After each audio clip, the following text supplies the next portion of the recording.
So if you indeed would make contact with a closed racket face, naturally you will get more topspin on the ball. And this has to do with the angle we're impacting the ball with. So most likely if we impact the ball with a closed racket face a little bit higher on the ball, naturally this will make the ball spin more. This is absolutely true.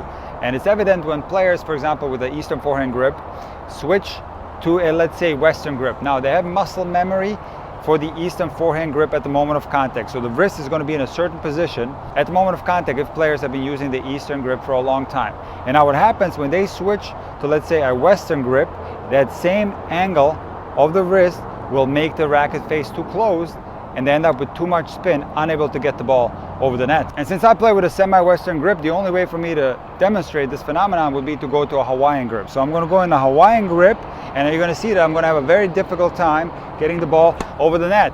Or at least I got this one over, but he had a very low bounce on the other side. That's more like it. You see, the ball does have spin. If you take a look at the rotations of the ball, it is spinning, but because the angle of the racket face at contact is too severely closed, I'm not able to get the ball over the net. And this is why I'm calling this a myth.